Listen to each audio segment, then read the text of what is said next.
Message ಬಂತು. ಈಗ ಸುಮಾರು ಜನಕ್ಕೆ ನನ್ನ ಮೆಸೇಜ್ಗಳನ್ನ ತಲುಪಿಸುವಂತ ಒಂದು ಮೊದಲ ಕರ್ತವ್ಯವನ್ನು ಮಾಡಿದೆ. ಅವರು ಬ್ಯಾಂಕಲ್ಲಿ, ವಿಜಯ ಬ್ಯಾಂಕಲ್ಲಿ ಕೆಲಸ ಮಾಡ್ತಿದ್ರು. ನಂತರ ಹವ್ಯಾಸಕ್ಕೆ ನಾಟಕ ಮಾಡ್ತಾ ಇದ್ರು. ಸಿನಿಮಾ ರಂಗಕ್ಕೆ ಪಾದಾರ್ಪಣೆ ಮಾಡಿದ್ರು. ಸುಮಾರು 500ಕ್ಕೂ ಹೆಚ್ಚು ಚಿತ್ರಗಳಲ್ಲಿ ಅಭಿನಯಿಸಿದ್ದಾರೆ. ಸುಮಾರು ಸಾವಿರಾರು ವೃತ್ತಿರಂಗಭೂಮಿ ನಾಟಕಗಳಲ್ಲಿ ಪಾತ್ರ ಮಾಡಿದ್ದಾರೆ. ಜೊತೆಗೆ ಕಂಪನಿನೂ ಕೂಡ ಕಟ್ಟಿ ಕಂಪ್ನಿನೂ ಕೂಡ ನಡೆಸಿದ್ರು. ಸ್ವಲ್ಪ ದಿನ ಲಾಸ್ ಆದ್ರು.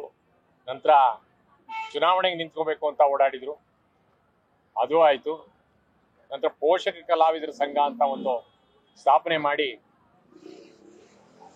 ಪೋಷಕ ಕಲಾವಿದರಿಗೆ ಏನಾದ್ರೂ ಒಂದು ಗುರುತರವಾದಂತ ನೆರವನ್ನ ಮಾಡಬೇಕು, ಅವರಿಗೆ ಆಧಾರ ಸ್ತಂಭವಾಗಿ ನಿಂತ್ಕೋಬೇಕು ಸಂಘ ಅಂತ ಅವರು ಸ್ಥಾಪಕ ಅಧ್ಯಕ್ಷರಾಗಿ ಸಾಕಷ್ಟು ವರ್ಷಗಳ ಕಾಲ ಕೆಲಸ ಮಾಡಿದ್ರು. ಅದು ಕೂಡ ಸಾಕಷ್ಟು ಬೆಳೀತು. ಸುಮಾರು ಕಲಾವಿದರಿಗೆ ಸಹಾಯ ಆಗಿದೆ. ಜೊತೆಗೆ ಒಕ್ಕೂಟದ ಜೊತೆಗೆ ಚಲನಚಿತ್ರ ತಂತ್ರಜ್ಞರು ಮತ್ತು ಕಾರ್ಮಿಕರ ಒಕ್ಕೂಟದ ಜೊತೆಗೆ ಹೊಂದಾಣಿಕೆಯನ್ನು ಮಾಡಿಕೊಂಡು ಆರೋಗ್ಯದ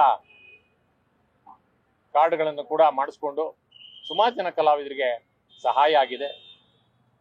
ನಮ್ಗೆಲ್ರಿಗೂ ಮಾರ್ಗದರ್ಶಿಯಾಗಿದ್ರು. ಸಾಕಷ್ಟು ಜನ ಕಲಾವಿದರುಗಳಿಗೆ ಏನಾದ್ರೂ ಕಷ್ಟ ಬಂತು ಅಂತಂದ್ರೆ ಈಗ ಇತ್ತೀಚೆಗೆ ಓಡಾಡಕ್ಕಾಗ್ತಿರ್ಲಿಲ್ಲ. 2 ವರ್ಷದಿಂದ ಅವರು ಯಾವುದೇ ನಾಟಕವನ್ನು ಮಾಡ್ತಿರ್ಲಿಲ್ಲ, ಸಿನಿಮಾದಲ್ಲೂ ಕೂಡ ಕಾಣಿಸ್ಕೊಳ್ತಿರ್ಲಿಲ್ಲ. ಆರೋಗ್ಯ ಸ್ಥಿತಿ ಚೆನ್ನಾಗಿರ್ಲಿಲ್ಲ, ಓಡಾಡಕ್ಕೆ ತುಂಬಾ ಕಷ್ಟ ಆಗ್ತಿತ್ತು. ಮೊದಲೇ ಹಾರ್ಟ್ ಸರ್ಜರಿ ಆಗಿತ್ತು ಈಗ ಒಂದು 10 ವರ್ಷದ ಹಿಂದೆ. ಈಗ ಮತ್ತೆ ಹಾರ್ಟ್ ಸರ್ಜರಿ ಆಗಿ ಸ್ಟಂಟ್ ಹಾಕಿದ್ರು ಮೊದಲು, ಈಗ 3 ಸ್ಟಂಟ್ಗಳನ್ನ ಹಾಕಿದ್ರು. ಮತ್ತೆ ಪದೇ ಪದೇ ಆಸ್ಪತ್ರೆ ಸೇರ್ತಾ ಇದ್ರು. ನಾನು ಸುಮಾರು ತಿಂಗಳಿಗೊಂದ್ಸರ್ತಿ ನಾವೆಲ್ಲ ಕಲಾವಿದರುಗಳು ಫೋನಲ್ಲಿ ಮಾತಾಡ್ತಿದ್ವಿ. 2 ತಿಂಗಳು ಮುಂಚೆ ನಾನು ಈ ಮನೆಗೆ ಬಂದು ಅವ್ರ ಯೋಗಕ್ಷೇಮ ವಿಚಾರಿಸ್ಕೊಂಡು ಹೋಗಿದ್ದೆ. ಹಾಗಾಗಿ ಫೋನಲ್ಲಿ ಮಾತಾಡ್ತಿರು ಅಂತಂದ್ರೆ ಯಾಕೆಂತಂದ್ರೆ ನಾವೆಲ್ಲ ಕಲಾವಿದರುಗಳು ವಯಸ್ಸಾಗ್ತಾ ಆಗ್ತಾ ಒಬ್ರನ್ನೊಬ್ರು ಮಾತಾಡ್ಸ್ಕೊತಾ ಇರ್ಬೇಕು. ಇದು ಮನುಷ್ಯ ಧರ್ಮ. ಯಾಕೆ ಅಂತಂದ್ರೆ ಒಬ್ರಿಗೊಬ್ರಿಗೆ ಒಂದು ಧೈರ್ಯ ಹೇಳೋವಂಥದ್ದು, ಚೈತನ್ಯ ಇದೆ, ನಿನಗೆ ಆಯಸ್ಸಿದೆ, ಆರೋಗ್ಯವಾಗಿರು ಅಂತ ಅನ್ನೋದು. ನಗ್ತಾ ನಗ್ತಾ ನಾವೆಲ್ಲರೂ ಆರೋಗ್ಯ ಚೆನ್ನಾಗಿರುತ್ತೆ, ಲವಲವಿಕೆಯಿಂದ ಇರ್ತಾರೆ. ಆದ್ರೆ ಒಂದು 100 ಹೆಜ್ಜೆ ನಡೆದ್ರೆ ಬಹಳ ಸ್ಟೆಂಟ್ ಇತ್ತೀಚೆಗೆ ಹಾಕಿದ್ರು. 1 ವಾರದಿಂದ ಈ ಆಸ್ಪತ್ರೆಯಲ್ಲಿ ಚಿಕಿತ್ಸೆ ಪಡಿತಾ ಇದ್ರು. ಮನೆಗೂ ಬಂದ್ರು. ಅವ್ರ ಮಗ ಹೇಳದಂತೆ ಪರವಾಗಿಲ್ಲ, ಚೇತರಿಸ್ಕೊಂಡ್ರು. ಪ್ರತಿ ಸರಿ ಆಸ್ಪತ್ರೆಗೆ ಹೋಗಿ ಬಂದಂಗೆ ಚೇತರಿಸ್ಕೋತಾರಲ್ಲ ಅದೇ ತರ ಚೇತರಿಸ್ಕೊಂಡ್ರು ಅಂತಿದ್ರು. ಇದಕ್ಕಿದ್ದಂಗೆ ಉಸಿರಾಟದ ತೊಂದರೆ ಆಗಿ ಮತ್ತೆ ಆಸ್ಪತ್ರೆಗೆ ಅಡ್ಮಿಟ್ ಆಗಿ ಅವರು ಉಳಿಸ್ಕೊಳಕ್ ಆಗ್ಲಿಲ್ಲ, ವಿಧಿವಶರಾಗಿದ್ದಾರೆ. ನಮ್ಗೆ ಕನ್ನಡ ಚಿತ್ರರಂಗದಲ್ಲಿ ಸಾಕಷ್ಟು ಚಿತ್ರಗಳಲ್ಲಿ ಅದ್ಭುತವಾದಂತ ನಟನೆಯ ಮೂಲಕ ಜನರನ್ನ ಮನರಂಜಿಸಿದ್ದಾರೆ. ಬಹಳ ಪ್ರಬುದ್ಧವಾದಂತ ನಟ, ಹಾಸ್ಯ ನಟ ನಾವು ಕಳ್ಕೊಂಡಿದ್ವಿ. ಪರಿಪೂರ್ಣವಾದ ನಟ. ಯಾರೇನೇ ಹೇಳಲಿ, ಏನೇ ಆಗಿರ್ಲಿ, ಆರ್ಥಿಕವಾಗಿ ಬಹಳ ದೊಡ್ಡ ಮಟ್ಟಕ್ಕೇನು ಬೆಳೀಲಿಲ್ಲ.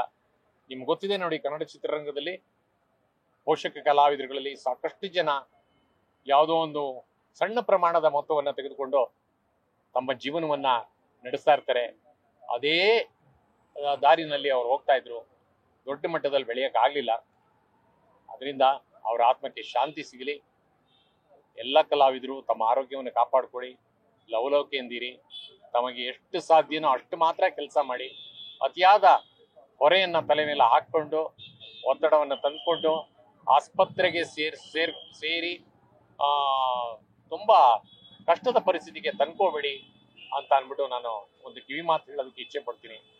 ನನ್ನನ್ನು ಸೇರಿಸ್ಕೊಂಡು ಇತ್ತೀಚೆಗೆ ನಮಗೂ ಕೂಡ ದೂರದ ಊರುಗಳಿಗೆ, ಉತ್ತರ ಕರ್ನಾಟಕ ದೂರದ ಊರಿಗೆ ಯಾವುದೇ ಕಾರ್ಯಕ್ರಮ ಒಪ್ಕೋಬೇಡಿ ಅಂತ ಅಂತಾರೆ. ಏನ್ ಮಾಡೋದು? ನಾವು ದಿನ ಬೆಳಗಾದ್ರೆ ನಮ್ಮನ್ನ ಯಾರಾದ್ರೂ ಕರೀತಾರ ಅಂತ ಅನ್ಬಿಟ್ಟು ನಾವು ಎದುರು ನೋಡ್ತಾ ಇರ್ತೀವಿ. ಕೆಲಸ ಎಲ್ಲಿ ಎದುರು ನೋಡ್ತಾ ಕೆಲಸ ಬರ್ಲಿ ಅಂತ ಅನ್ಬಿಟ್ಟು. ಅಕಸ್ಮಾತ್ ಕೆಲಸ ಬಂದ್ರೆ ದೂರದ ಉತ್ತರ ಕನ್ನಡ 500 ಕಿಲೋಮೀಟರ್ ಆಗ್ಲಿ ನಾವು ಹೋಗ್ತೀವಿ. ಆದ್ರೆ ನಮ್ಮ ದೇಹ ಸ್ಥಿತಿನ ನಾವು ಕೂಡ ಗಮನದಲ್ಲಿಟ್ಟುಕೊಂಡು ಕೆಲಸ ಮಾಡಬೇಕು.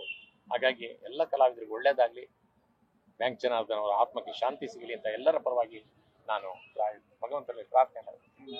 2006ರಲ್ಲಿ ಪೋಷಕ ಕಲಾವಿದರಿಗೆ ಏನಾರು ಒಂದು ಒಳ್ಳೇದು ಮಾಡಬೇಕು ಅಂತ ಹೇಳಿ ಬ್ಯಾಂಕ್ ಜನಾರ್ದನ್ ಅವರು, ಡಿಂಗ್ರಿ ನಾಗರಾಜ್ ಅವರು, ಹೊನ್ನವಳ್ಳಿ ML ಸುರೇಶ್ ಅವರು, ಮುಕ್ ಸುರೇಶ್ ಅವರು, ನಾನು, ML ಲಕ್ಷ್ಮೀದೇವಿಯವರು, ಆಶಾಲತಾ ಅವರು ಎಲ್ಲರೂ ಸೇರಿ ಒಂದು ಪೋಷಕ ಕಲಾವಿದರ ಸಂಘ ಅಂತೇಳಿ ನಾವು ಮಾಡ್ದೋ.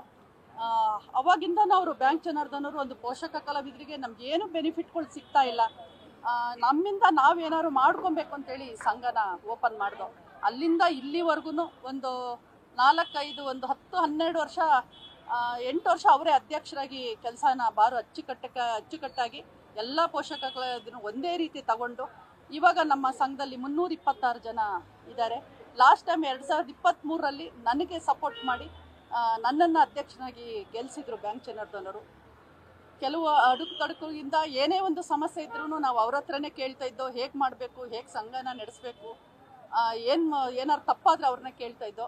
ಇವತ್ತು ನಮ್ಮನ್ನೆಲ್ಲ ಬಿಟ್ಟು 326 ಜನ ಒಂದು ಪೋಷಕ ಕಲಾವಿದರನ್ನು ಬಿಟ್ಟು ಇವತ್ತು ವಿಧಿವಶವಾಗಿದ್ದಾರೆ. ನಮ್ಮೆಲ್ಲ ಪೋಷಕ ಕಲಾವಿದರ ಸಂಘದ ಪರವಾಗಿ ಅವರ ಆತ್ಮಕ್ಕೆ ಶಾಂತಿ ಸಿಗಲಿ ಅಂತೇಳಿ ಆ ಭಗವಂತನಲ್ಲಿ ಪ್ರಾರ್ಥನೆ ಮಾಡ್ಕೊಳ್ತೀನಿ. ನ್ಯೂಸ್ ಫಸ್ಟ್ ನಿರ್ಭೀತಿಯಿಂದ ನಿಮ್ಮ ಪರವಾಗಿ.